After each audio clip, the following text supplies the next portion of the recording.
Alright, y'all.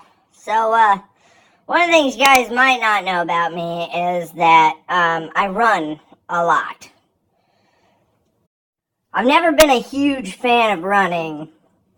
And when I tell people how much I run, they're like, man, you must like running. And guess what? The answer is still no. So I run like 5 miles at a time now. About 3 days a week. Beforehand, I was running a 5K, which is about 3.11 miles. I usually run somewhere probably around like 8:30, 9 o'clock in the morning. It's a whole process for me. It's ridiculous what you gotta do. I was telling this girl at work, yeah, I just finished my run. Yeah, I did it 5 miles this morning. I'm pretty happy. She's like, oh my God, you must be a morning person. I'm like, hell no, I'm not a morning person. I'm miserable when I'm running, so I might as well run when I'm miserable. And that's the morning. So to kind of give you guys a little bit of a feel as to where all this started, I took a running class in college, made me feel pretty good.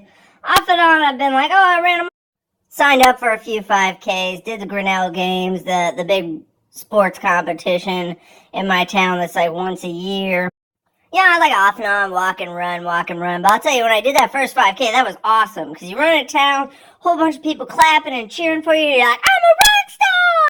And then last year hit. And so one of the sad things that kind of happened was my dad had a heart attack. He's okay, though. Around the same time, a couple days later, my grandpa had a heart attack. And then at the end of that week, I got fired from my job. So I had a bad week. Good news is my dad is in good condition, my grandpa is in good condition, and I was already lining another job up at the time anyways, so everything kind of worked out. So it kind of answers the question also, like, I got the new job, which sort of answers the question, Jared, how the hell do you have enough time to run in the morning? Well, truth is my hours kind of work out that way. Big props to my bosses. They really, they don't know how much they do for me. So get back on track here. That week when my dad had his heart attack, I was a little angry. Had a lot of anger. So one of the things that really helped was I started running. And then I was doing before I knew I was doing 5Ks, helped me burn off all that anger.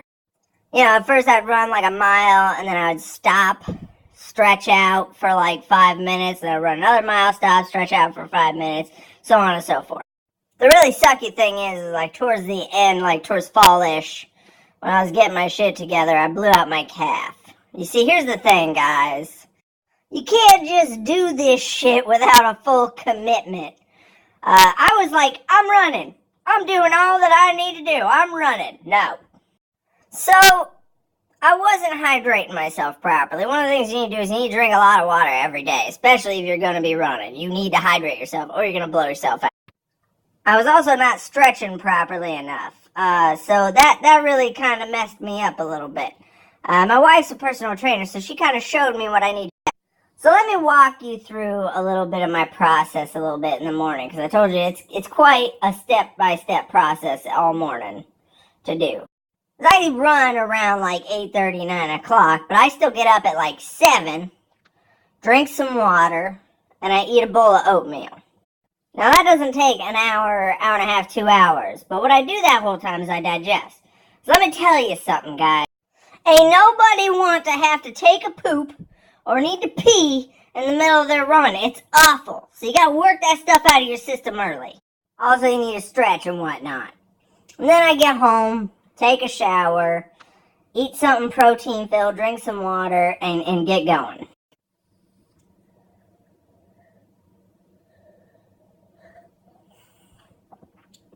Damn, that's a good smoothie. Oh.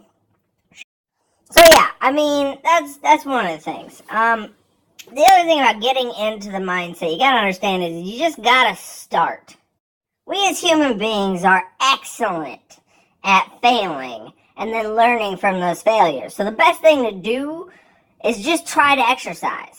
Because if you just keep in the mindset, you just get back on the bandwagon, you can fall off all you want. Just get back on. That's all you gotta do.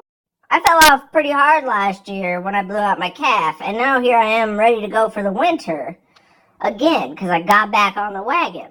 And the other thing is just a little bit more of a story. So if you just hang in with me just for a few more seconds, I'm going to tell you about one of the things about my insurance. In order to keep my insurance, I have to work out 120 days a year. I also have to do a lot of blood testing to make sure I'm in check. But because I'm such a fat bastard, my triglycerides are off every single time. Which means one thing.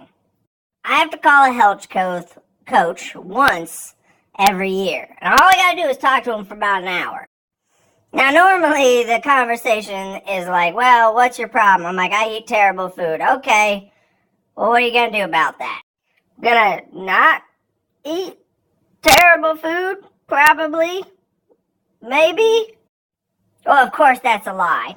But then they ask me, okay, well, what's the percentage likelihood that you think you're gonna stick to that? I'm like, 90. 90's a good number. 90's like, I'm confident, but I'm not 100%, so they can't call you on your bullshit. And then I'm like, they're like, do you have any questions? And I'm like, okay, what kind of fatty foods can I cut from my diet? Can I avoid? Aside from soda. This last cup of back, this lady tells me, I don't know, taco shells? Like, lady, you realize I eat tacos like once every 3 or 4 months, right? How is taco shells gonna help me? What are you doing?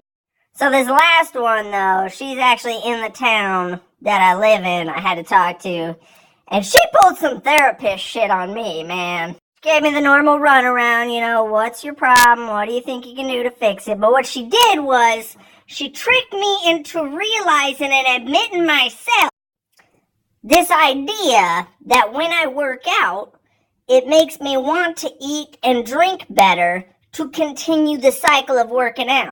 So it really, like, it kind of opens this idea that when you start something, it makes you want to commit. It makes you want to make every bit of your effort count.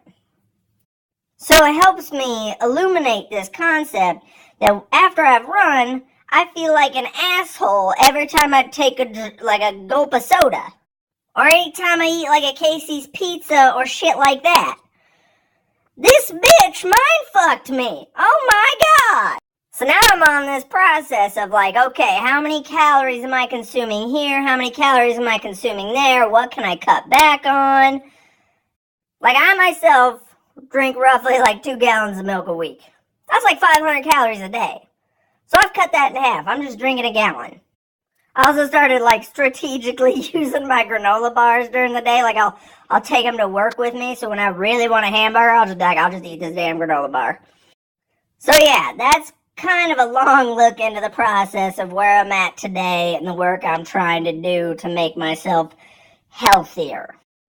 But if I swear to God, if my triglycerides are off in October, I'm done. I'm turning into my 600-pound life or some shit like that.